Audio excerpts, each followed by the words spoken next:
All right, guys, in an attempt to find some better lighting, we're back inside the house.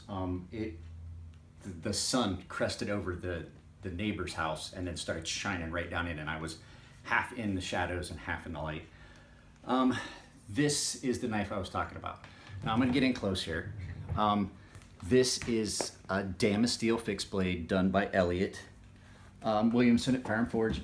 And it's not so much I'm doing a video of it because it's an Elliot Williamson full custom fixed blade, which that's kind of part of it. I mean, it's pretty cool. It's an actual traditional tanto. It's got the two angles together, but it doesn't have, it's just a swept sharpening. Lightning strike carbon fiber handles with a blue anodized titanium liner, removable hardware. But what I wanted to talk about was the steel. The important part about this is the steel. And I'm gonna get in here close and make sure that we've got it in focus so you can see what it looks like. I mean, it's gorgeous. And I mean, you can see the layers and everything. But the thing about Damasteel is, yes, it's a Damascus steel, and that is not a pattern. That's not a pattern that Elliot added on or anything like that. That is the true pattern of steel. You can feel the actual etched layers because it's two different types of steel. But I've had people just, oh, Damasteel, it's just expensive Damascus and da da da da da. The thing is, the process by which it is made is different. With pattern Damascus, it's forge welded with traditional like Alabama Damascus. So what they do is they take billets of steel, they combine them together, and they do a forge welding process where they're putting as many as like 4 or 5 alloys together, and they're folding them and they're creating this pattern in there, and it's billets of steel, and you get a forge weld, which is, I mean, that's a good strong. They've done it for thousands of years that way. But the problems that arise from that is you have steels in these layers, and sometimes you wind up with flaws in there because if you didn't get enough flux on there, and it oxidizes in between the layers when you do your fold. You're gonna have a spot where the adhesion's not as good, so you somewhere with cracks. I've sharpened a lot of Damascus steel blades. I always thought I wanted a Damascus steel knife until the first few times I sharpened them. You can actually feel some of the steels are softer than the others, and you actually wind up, as you can feel it go down to stone, where you have the hard, soft layers. You can feel that, and you never get a really, really smooth, fine edge sometimes. Well, not never. I mean, it depends on the steel, and depends on who did it and how well they did. But a lot of times what you wind up with is spots where the edge wears differently, and you get this wavy, serrated, on a micro serration level, where it just never gets as fine as some people want their knives to be. With this, it's done with a powdered steel. So what they do is they get the molten steel, they run it through a head with an atomizer, and they spray it out into these tiny little balls, and they make this powdered steel. And then they take these 2 different powdered steels and they combine them in a fashion, and then they do a hot roll process where instead of having these different layers that are molded together and pounded together where they have to adhere at a critical temperature, what you wind up with basically is one billet of uniform steel that just happen to be 2 different carbon contents. So you can't think of it like layered steel in the traditional sense where it's a piece of steel upon a piece of steel and then you forge weld it. No, it comes out of the mill rolled out in a billet with this pattern in it. And the fact is that they can control their pattern. They can control their pattern how they want to, how they put the layers of carbon steel. And the only difference between these steels is the carbon content. So that when you etch it, one of the 2 alloys in Damasteel, one of them is RWL34, which was developed by big Bob Lovelace, the famous knife maker, dealt with this company that makes Damasteel, and came up with RWL34, which I've sharpened a lot of Norsemen, well, a few Norsemans. They get stupid sharp. This is crazy sharp. I'm not even gonna sharpen this. This is Elliot's edge. It's amazing how sharp Damasteel will get. But basically you wind up with the same steel, just a higher carbon content that allows you to do the etch and then see the pattern. So when you sharpen it, you're not gonna, it's all the same hardness, it's all the same mono-uniform steel. It just happens to be 2 different powders that were put together and allow you to get a pattern. So it's completely different than traditional pattern Damascus, where it's, like I said, folded and pounded, because you wind up with inconsistencies in that. I don't care. There's guys that do an amazing job of it. Rad Knives does his own Damascus. There's a lot of guys I watch do Damascus steel, and I find it fascinating. But you're never gonna get the uniformity by forge welding that you will get from just basically doing it in that patented process that Damasteel does. I actually had some questions. I got to meet one night. I went up to Ferrum Forge on a Friday to have a couple beers with the guys, and there was a guy up there from Damasteel, and I thought he was just, maybe he's a sales rep or something like that. No, turns out that the man I met was the owner and president of the company. His name's Per. And we sat, and I was asking some questions, and the guy was really informative, and I was asking, I told him the same thing. When you sharpen Damascus, you definitely feel the inconsistencies between the layers. And he goes, you're not, that's the way Damasteel is done. You get a uniform hardness. It's one piece of steel. It just happens to have two layers that are different carbon content. So I've had people say, oh, you can't get Damasteel sharp and things like that. And I would argue, I sharpened Elliott's Stenger, the red and black one, in Damasteel. Probably, if you follow my Instagram, you saw pictures of it.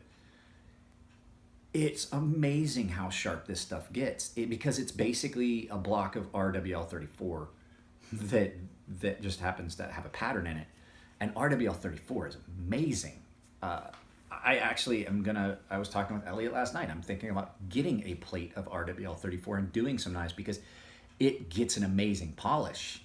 And some of these folks that want a super high polish on their knives, I was thinking that that's something I could do, and it would allow me to do a couple things for people, and I'd be able to offer a different steel than necessarily 20 CV. Don't get me wrong, most of my knives are still, when I make them, are going to be 20 CV. My little neck knives will always be 20 CV. Tom, I'm going to go up and see if belts arrived. Tom, if you're watching, I will, if nothing else today, do the rock pattern on the spine of your knife.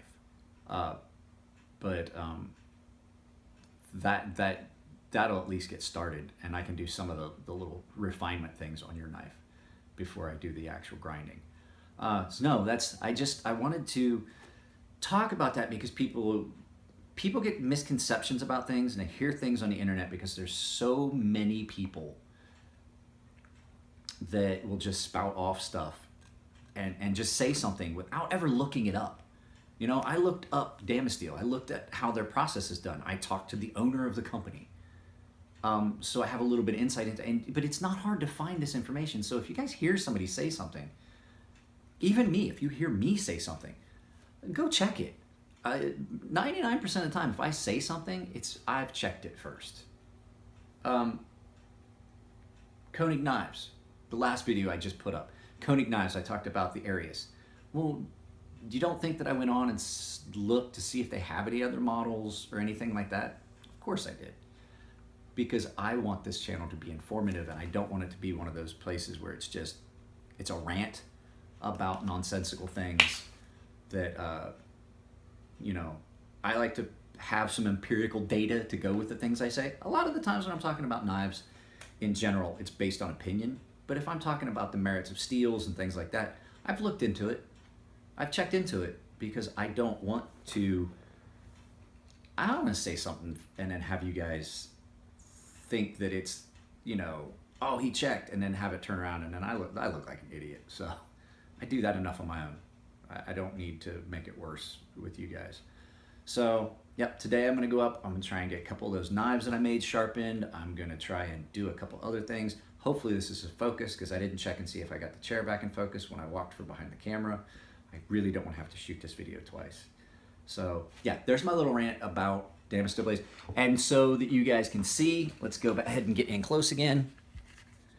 Robert Bodiger made this sheath for this knife. It is an awesome sheath for horizontal carry. Nico is going to have a lot of fun with this knife. So, all right, guys, that's basically gonna be it for today. That's it for today. That's 2 videos, both of them kind of lengthy. But I want to try and put up more content for you guys. So I've got more stuff coming in. So, oh, I had an example. This is a difference between a laminated, like a forge weld. Let's see if I can get in on this.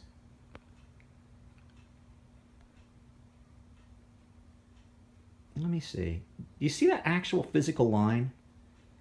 That is where the 2 different types of steel in this knife, my cold steel Sisu, come together and they're forged together.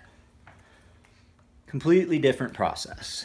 Completely different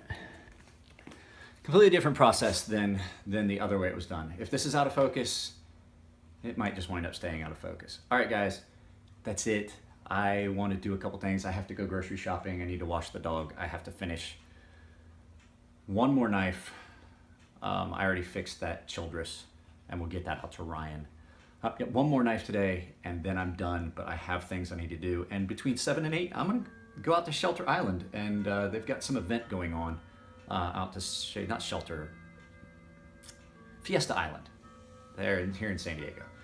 So, all right, guys, that's the end of this. I will see you guys next time. I appreciate everything, and you guys are awesome. Before I go, I've gotten some really, really good comments lately, some cool stuff that you guys have said. So I try really hard to reply to all you guys' comments. Please don't think that if I didn't reply to a comment, I didn't read it. I read every comment, but sometimes there's just comments that really don't even need a reply. They speak for themselves. But I do read you guys' comments. So that's just, I just wanted to make sure that you guys do know that. I listen, I read all your comments. A lot of them I do respond to, but sometimes I just don't have time to respond to all of them. So, all right, guys, y'all take it easy. We're almost at 800 subscribers. We're getting up on 1,000. I think I have an idea what I'm gonna do for the giveaway on 1,000. I just keep going back into this, don't I? I keep saying I'm gonna end the video. I just keep rolling back into it.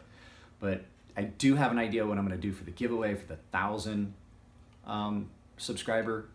I think I know what I'm going to give away, but I'm gonna do that in another video. We'll see what you guys think and see if it's something you guys would be interested in. Yeah, that's pretty much it for today. All right, guys, thanks for everything, and I'll see you next time.